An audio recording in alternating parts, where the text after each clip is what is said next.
Bonjour, dans cette vidéo nous allons étudier de façon approfondie la cinétique des ions iodures avec les ions peroxydisulfate. Dans cette cinétique, nous allons mélanger à l'instant t égal à 0 une solution d'iodure de potassium avec une solution de peroxydisulfate de sodium. On va nous demander dans un premier temps d'établir l'équation bilan de la réaction redox qui a lieu. Ensuite, nous allons montrer que au cours de la réaction, la concentration des ions iodures restants en solution égale à la concentration initiale des ions iodures plus ou moins 2 fois la concentration du diiode formé. En plus, une fois que le mélange est là, la réaction se poursuit. Nous savons très bien que cette réaction est une réaction lente, subit la trempe à la réaction à un instant t. Ensuite, le diiode formé, on va le doser par une solution de thiosulfate de sodium. Et on nous demande d'écrire l'équation de la réaction qui va se produire encore. Et en plus, de définir la trempe. Mais au cours de ce dosage, lorsqu'on fait la trempe, on ajoute souvent de l'emploi d'amidon. Pourquoi on va utiliser l'emploi d'amidon au cours de cette réaction? Donc, lorsque nous choisissons par C1V1 la concentration et le volume de la première solution, qui est l'iodure de potassium, à ajouter avec peroxydisulfate de sodium, on va obtenir une solution finale à l'instant T, qui sera ici constitué des ions iodures, des ions peroxydisulfate, le diiode qui se forme, ainsi que les ions sulfate qui se forment. De là, les deux là, il faut effectuer leur équation de dissociation. Nous allons établir ce qu'on appelle les couples redox.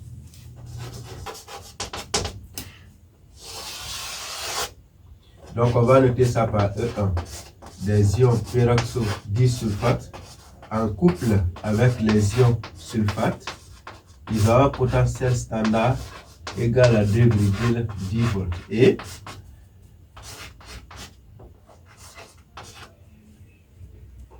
les ions iodures avec le diiode forment toujours le couple, le diiode / ion iodure.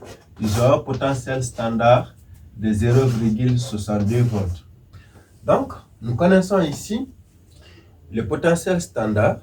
On peut donc savoir qui va réagir avec quoi en établissant ce qu'on appelle la règle de gamma dans le sens de la réaction. Donc, potentiel standard. Et on met les différents couples. Le premier couple c'est S2O8D4. Le deuxième couple, on a dit le diiode. La règle de gamma. Ça veut dire donc que l'oxydant, puisque leurs potentiels sont élevés, donc ça c'est l'oxydant fort et le réducteur faible. Ici c'est l'oxydant faible et le réducteur fort parce que le potentiel est faible. Donc le potentiel standard est lié au pouvoir oxydant croissant. À ce niveau, les ions peroxydisulfate réagiront avec les ions iodures en vue de donner le diiode ainsi que les ions sulfate. Si nous connaissons ça alors, on peut établir les demi-équations. Au cours des demi-équations, qu'est-ce qui va se passer? Les ions peroxydisulfate vont donner les ions sulfate. Donc, on va équilibrer. Ici, le soufre est pris 2 fois, l'oxygène 8 fois. Ici, 4. Je peux mettre 2 derrière. 2, 2. Donc, c'est équilibré.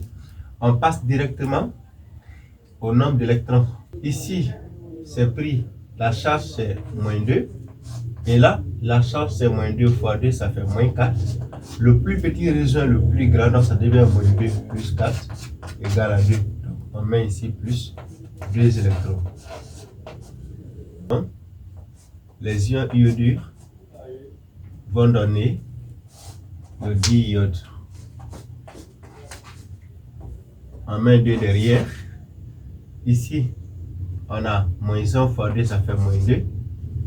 Égal, ici, il n'y a pas de charge, c'est 0. Ça devient par là. Donc, ça devient plus 2 électrons. Maintenant,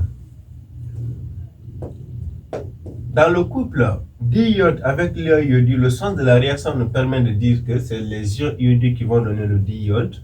Donc ici, nous mettons les ions iodures qui donnent ici le diiode au cours de la réaction. Et qu'est-ce qui va se passer? Il y a 2, on met ici 2. Là, c'est moins 1 fois 2, ça fait moins 2. Voilà, moins 2. Là, c'est 0. La charge, c'est 0. Donc, moins 2 vient par là. Ça veut dire le plus petit rejoint le plus grand. Donc, on aura plus 2 électrons. Si on veut simplifier, on met 2 en haut et les 2 là en bas. Ça va se simplifier. Ensuite, on trouve l'équation bilan. Pour trouver l'équation bilan, on prend donc S2O8. Ici, 2SO4, 2 moins. Ça, c'est donc l'équation bilan de la réaction qu'on a besoin. Connaissant donc l'équation bilan de la réaction, on nous demande de montrer que la concentration des ions iodures restant pendant un temps t égale à la concentration initiale moins 2 fois la concentration du diiode formé. Conservation. On va dire la concentration des ions iodures initialement présente en solution égale à la concentration des ions iodures restants plus la partie qui s'est transformée en diiode. On cherche donc la concentration restante égale. Mais au cours de la réaction, ce sont les ions iodures qui se transforment en diiode. Donc, il faut exprimer donc la concentration des ions iodures transformés en fonction de la concentration du diiode formé. Du coup, en utilisant la réaction, or, on va dire quoi? Le nombre de moles des ions iodures sur le coefficient stéchiométrique égale au nombre de moles du diiode. En frappant le tout par 1 sur le volume du mélange, nous aurons donc ici la quantité du diiode, des ions iodures transformés, la quantité transformée sur 2 fois le volume de la solution, égale à la quantité du diiode formé sur le volume de la solution. Mais comme le volume, la quantité sur le volume définit ici la concentration, nous aurons donc la concentration des ions iodures transformés sur 2 égale à la concentration du diiode qui est formé. Ce qui veut dire la concentration des ions iodures transformés égale à 2 fois la concentration du diiode. Qu'est-ce qu'on va faire? On revient ici. On dédouble. Moins 2 fois la concentration du diiode.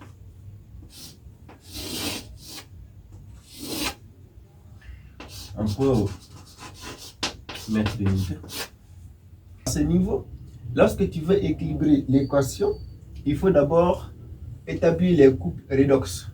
La réaction ici va intéresser maintenant le diiode avec ici les ions thiosulfate. Donc, il faut connaître les couples. Dans les couples redox, le premier couple, c'est toujours le diiode en couple avec l'ion iodure, dont le potentiel standard est de 0,62 volts.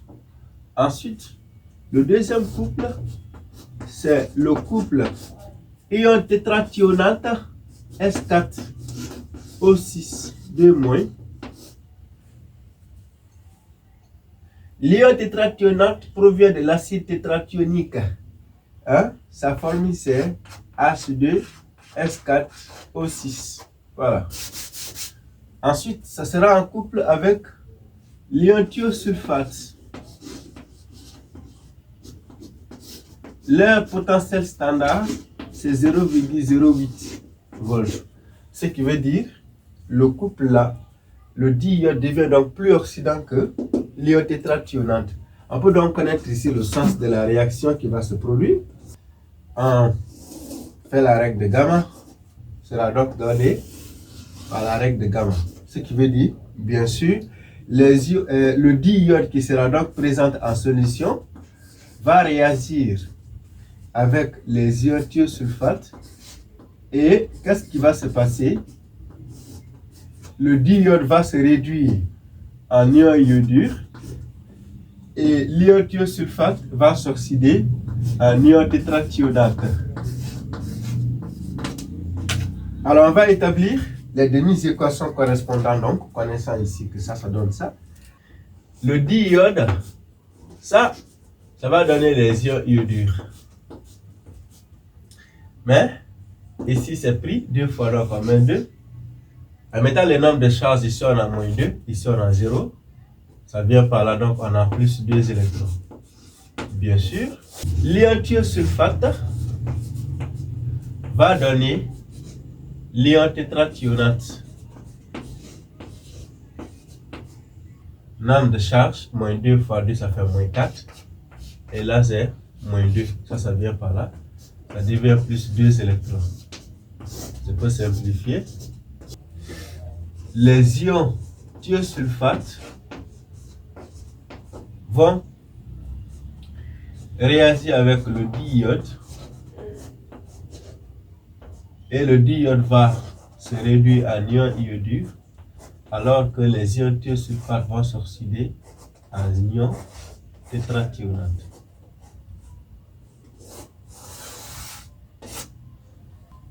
Au cours de la réaction entre les ions iodures et les ions peroxodisulfate qu'on avait vu au début, il y a la formation progressive du diiode.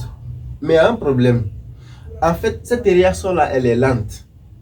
Comme la réaction est lente, l'observateur ou l'expérimentateur souhaite ici arrêter la réaction en vue de déterminer ici la quantité de diode formée.